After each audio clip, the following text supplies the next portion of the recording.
Salam damai sejahtera bagi kita semua. Bersama saya Pendeta Jandri Tumangger akan membawakan ringkasan pelajaran Sekolah Sabat yang berjudul Rut dan Esther. Pelajaran ke-11 melalui program Ini Baru Terang. Pelajaran Sekolah Sabat sepanjang minggu ini berbicara tentang dua orang wanita di dalam Alkitab, yaitu Rut dan juga Esther, yang kisah hidupnya menggambarkan rencana penebusan yang Tuhan lakukan, serta penyelamatan yang Tuhan lakukan, dan juga hidup mereka bercerita tentang pengalaman umat-umat Tuhan yang akan dialami oleh umat Tuhan menjelang akhir zaman.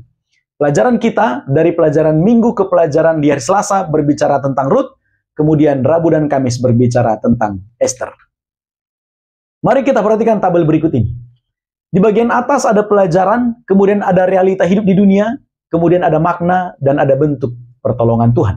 Kita masuk ke pelajaran hari Minggu dengan judul Kelaparan di Rumah Roti. Realita hidup yang ditampilkan dalam pelajaran hari Minggu adalah telah terjadi kejatuhan di Taman Eden. Itu awal mula dosa masuk ke dunia ini. Lalu kemudian realita yang lain, ada kelaparan di Bethlehem. Bethlehem secara etimologi adalah rumah roti, tapi terjadi kelaparan di sana. Kemudian Naomi kehilangan suami dan dua anaknya. Kemudian salah seorang menantunya yang diceritakan dalam pelajaran kita, Ruth, menjadi janda karena dia kehilangan suaminya. Dia menjadi janda di negeri asing. Lalu dalam situasi kesulitan yang banyak di dunia ini, sampai-sampai banyak orang berpikir Tuhan itu tidak ada. Karena kalau Tuhan ada, dia tidak akan biarkan kesulitan hidup. Lalu ada juga yang beranggapan Tuhan ada tapi Tuhan tidak peduli dengan kehidupan ini. Itulah realita yang ditampilkan di pelajaran hari Minggu. Apa makna yang kita dapat dari realita ini? Pengalaman-pengalaman itu adalah gambaran dari seluruh manusia yang mengalami penderitaan oleh karena dosa. Apa yang seharusnya menjadi milik kita, dirampas dan tidak lagi kita nikmati. Dalam situasi seperti ini, bagaimana bentuk pertolongan Tuhan? Selama bumi masih menyediakan makanan bagi manusia ini, maka itu pertanda bahwa kasih dan kuasa Tuhan masih terus bekerja di tengah-tengah kesulitan yang kita hadapi. Tuhan masih menolong kita dalam kesulitan itu.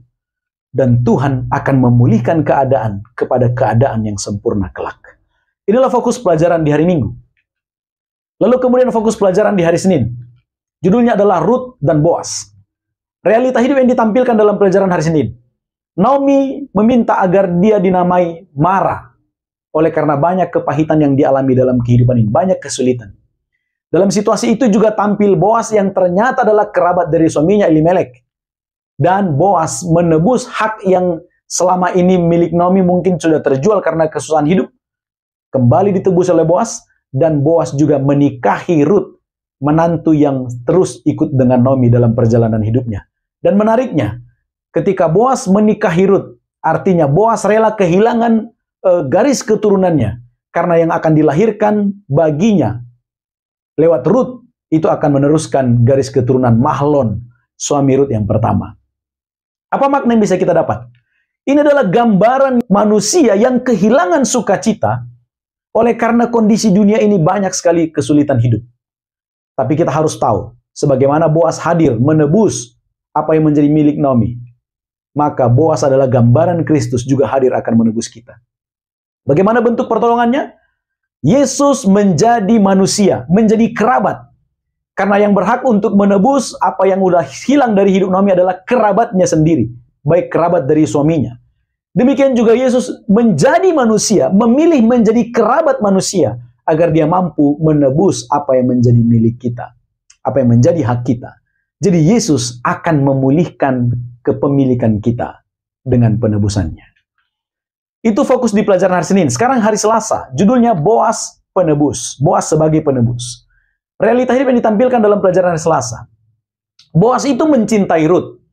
Akan tetapi Rut itu sebetulnya hak orang lain. Hak kerabat yang lain yang lebih dekat, yang lebih punya hak pertama untuk memiliki. Akan tetapi akhirnya Boas dapat memiliki Rut setelah dia menebusnya. Apa makna yang kita bisa dapat dari realita hidup ini? Yesus mengasihi kita. Akan tetapi setan mengklaim kepemilikan atas kita, atas umat manusia. Oleh sebab itu, ada halangan yang terjadi ketika Yesus akan kembali membawa kita pulang. Akan tetapi, dalam situasi seperti itu, bagaimana bentuk pertolongan Tuhan? Kita harus tahu, Yesus menebus kita. Dia bayar kita dengan nyawanya, darah yang mahal. Sehingga setan tidak dapat lagi mengklaim bahwa manusia ini adalah kepunyaannya. Lalu kemudian kita masuk ke pelajaran di hari Rabu. Ini adalah bercerita tentang Esther. Nanti juga di hari Kamis. Judulnya adalah Haman dan Iblis. Apa realita hidup yang ditampilkan dalam pelajaran ini? Haman itu adalah orang yang haus posisi dan juga kekuasaan. Ia ingin disembah. Dan kalau dia tidak mendapat penyembahan itu, dia akan mengancam dan juga melakukan kekerasan. Berusaha memusnahkan orang Yahudi yang ada ketika itu. Apa makna yang terdapat dari realita hidup ini? Ini adalah cerminan sifat Lucifer dalam Yeskel pasal 28 dan juga Yesaya pasal 14. Ia ingin disembah. Ia ingin disembah oleh semua manusia. Dan kalau dia tidak memperoleh penyembahan itu, dia akan melakukan kekerasan, mendatangkan kesulitan hidup bagi umat-umat Tuhan. Lalu dalam situasi seperti ini, bagaimana bentuk pertolongan Tuhan? Kita harus menyadari, Tuhan menyertai dan membela umatnya. Sebagaimana Tuhan membela umatnya melalui Esther dan juga Mordekai, Tuhan juga akan memberikan jalan keluar untuk membela kita, melindungi dan menjaga kita di tengah-tengah kesulitan atau ancaman yang dilakukan oleh setan. Sekarang kita masuk ke pelajaran di hari Kamis. Judulnya untuk saat seperti ini. Bagaimana realita hidup yang ditampilkan? Esther itu menghadapi masalah yang genting. Dia menghadapi ancaman.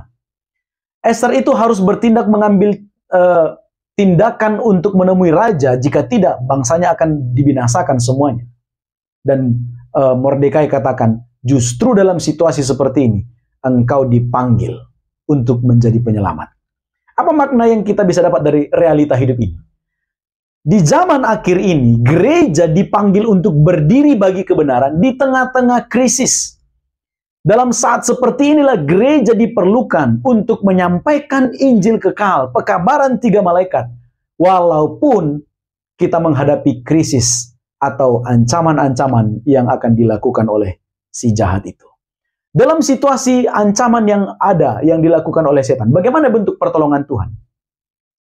Kita tidak boleh lupa, nubuatan itu bercerita tentang harapan dan keselamatan.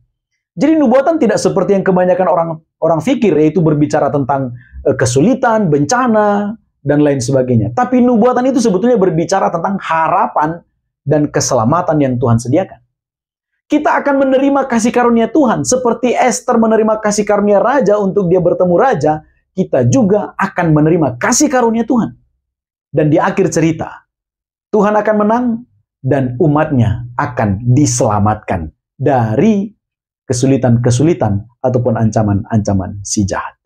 Itulah garis besar pelajaran Sekolah Sahabat minggu ini. Dan kalau disimpulkan, maka Rut adalah gambaran umat Tuhan yang kehilangan warisan rohaninya karena dosa, akan tetapi kembali menemukan penebusan melalui Boas yang adalah gambaran Kristus, dan dia yang akan menebus kita. Dia sebagai kerabat dari manusia. Lalu kemudian Esther, dia adalah gambaran umat Tuhan yang berada dalam bahaya di tengah-tengah dunia yang asing ini. Akan tetapi melalui keberanian dan penyertaan Tuhan kepadanya, maka Esther menjadi penyelamat bagi bangsanya.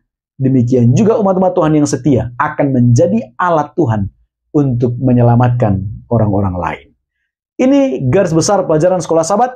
Semoga menolong Anda memahami pelajaran kita ini ketika Anda mempelajarinya secara pribadi di tempat masing-masing.